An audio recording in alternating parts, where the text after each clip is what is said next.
What's going on, guys? Matthew Monas here, and this is the Acer Predator Helios 300. Back in 2017, I nominated one of the best budget to mid-tier gaming laptops you could buy for the price. This year, they're back again with the 8th generation Intel processors and a few other upgrades that make this product even more attractive. But with the competition heating up, is it still the best budget to mid-tier gaming laptop on the market? Well, we're about to find out. So in terms of design, it looks exactly the same as last year's model. A black metal lid, plastic body, the Predator logo in the middle, and 2 red stripes running vertically. If you're looking for a very portable gaming laptop to go to school, this is not the best option.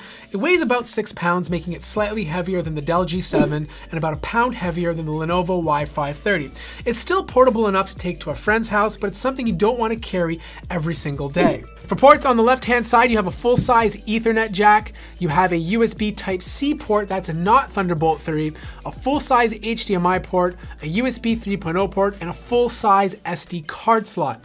On the right-hand side, you have your barrel power connector, 2 USB 2.0 ports, and of course, your audio jack. Just like last year's model, everything inside is pretty much upgradable. The 2.5-inch hard drive, which comes with a mount, and the RAM is easily accessible by taking off 2 screws. If you want to get to the M2 NVMe SSD, you have to take off the entire cover in order to access it. It's quite easy, there's just a lot of screws to take off. The GPU and CPU are both soldered onto the motherboard, and they are both sharing the same heat pipes that are connected to 2 fans. Not the best solution, I would have rather the fans be separated on each side, but I'll talk about heat management later. The battery is 48 watt hours, so it's quite small. Don't expect to get a lot of gaming out of this when it's off the charger. In fact, I was only getting about 3 hours of use with doing things like checking my email and browsing the web. If you're planning on gaming with this, you need to keep it plugged in the entire time. The displays on budget to mid-tier gaming laptops in 2017 were quite terrible. Most displays on the Acer laptops, Dell, and even HP had sRGB ratings of about 65 to 70%. That was really bad if you bought your gaming laptop to also do some color grading, or let's say working in Photoshop. This year, Acer has listened. They put a great display in their Helios 300. It has a 98% sRGB rating, it has over 300 nits of brightness, so it gets bright enough to game on, even use outdoors, and this time, it's also 144 Hz, so you're gonna get nice smooth gameplay when you're using this device. Unfortunately, it doesn't have G-Sync, but overall, it's a huge improvement compared to last year. So just like every other gaming laptop, you get a 720p webcam at the top of the device. It looks like this, it's not the best, it's grainy, my face is blown out, I got white patches over here. You're better off just drawing a picture of yourself and emailing it to the person than using the webcam on most gaming laptops. Sound! It's coming out of 2 speakers on the bottom of the device. Now, they're not the loudest speakers, but they're loud enough. I didn't find the highs to be too crisp. I mean, in comparison, I put it next to the Lenovo Y530. It definitely gets louder than the Y530, but the Y530 definitely sounds nicer. So, fine for light gaming, but if you're having long gaming sessions, you're definitely gonna wanna keep a pair of headphones on you.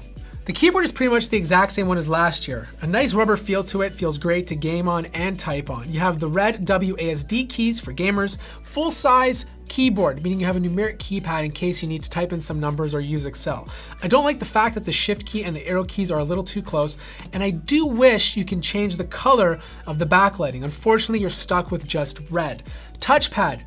Great size, lots of room to move your hands around. It is using Windows Precision drivers, so that's good, but it's not as accurate as other gaming laptops that are coming out in 2018. But honestly, most people buying this thing are gonna be hooking up an external mouse anyways. Performance is another area that's fantastic on the Helios 300. Last year, we were dealing with the i7 7700K, which was 4 cores. This year, we're dealing with Intel's 8th gen Coffee Lake processors, which have 6 cores.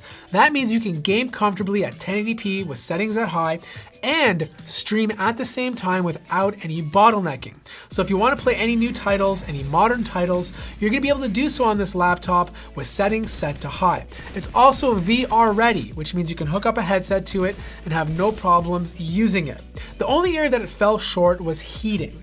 It does get a little hot on the keyboard, around 53 degrees Celsius, which is a few degrees higher than I'd like it to be. Also, when you're gaming for long periods of time, you are gonna notice some thermal throttling. The fans are doing an okay job, but the CPU temperatures start spiking and you'll notice some frame drops while you're playing. Here's my suggestion to you. If you don't want any frames to drop and you want a good experience, don't let the system determine the fan rotations. Set it to max and leave it on max all the time with Cool Boost enabled. I found with those settings on while I was gaming, I got zero issues with frames dropping and the CPU temps stayed around 80 degrees.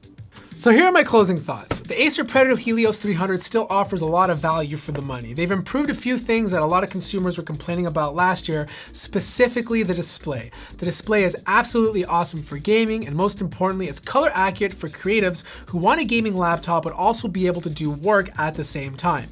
Now, it's not perfect. I do wish it had a different design. I do wish there was a Thunderbolt 3 port, and I do wish there was better battery life. But in all fairness, most gaming laptops have poor battery life anyways. I think for the money, this is still one of the better laptops you can buy for the price. Is it the best one? Well, you're gonna have to stay tuned for that because I'm gonna be doing a roundup between this one, the Dell G7, and the Lenovo Y530. If you guys like this video, hit the like button. Follow me on Instagram because in the next month or so, I'm gonna be giving away a laptop. Subscribe if you haven't already, and I will see you in the next video.